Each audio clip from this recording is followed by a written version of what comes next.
लहान मोठ्यांच्या मनात कुठेतरी उत्सुकता निर्माण होते।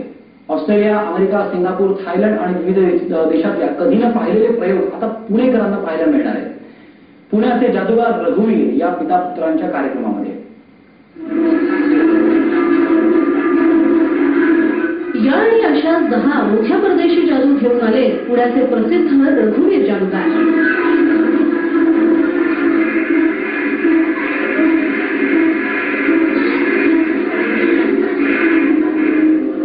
रघुवीर पिता पुत्र अनेक महिन्यांपासून करत असलेल्या परदेश दौऱ्यातून हे नवे प्रकार त्यांनी आत्मसात केले। पुण्यात झालेल्या 6551व्या प्रयोगात त्यांनी या अनोख्या जादू सादर केल्या।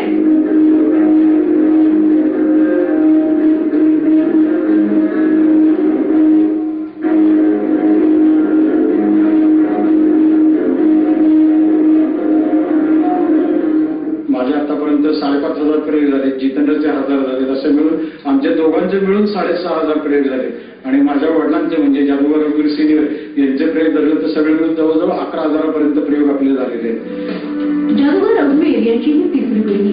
1948 साली रघुवीर यांनी जादूची कला सादर करायला सुरुवात केली।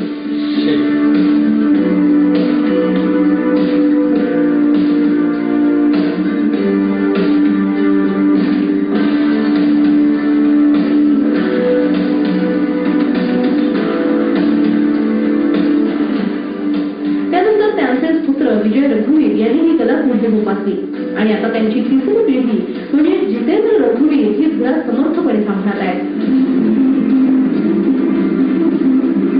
प्रोडक्शन आणि MS मेकॅनिकल आहे, वडील स्वतः इंजिनियर, इलेक्ट्रॉनिक्स इंजिनियर आहेत, त्यामुळे आम्हाला तो एक आउटलुक मिळतो की टेक्नॉलॉजी किती वापरतात। तर या प्रयोगामध्ये आता जो झाला त्याचे 10 इल्युजन होते, त्यात वेगवेगळी टेक्नॉलॉजी आपण वापरली। सर्वसामान्यांची विचार करण्याची क्षमता संपते तिथे खरी जादू सुरू होते। रघुवीर घराण्याला नुसतीच ही कला जपली नाही तर देशविदेशातल्या जादूंचं कसब आत्मसात करत आपल्यातल्या जादूला एक नवा बहार दिलाय। कॅमेरामॅन संपत मोरेसह वृषाली फाटक, सा मराठी, पुणे।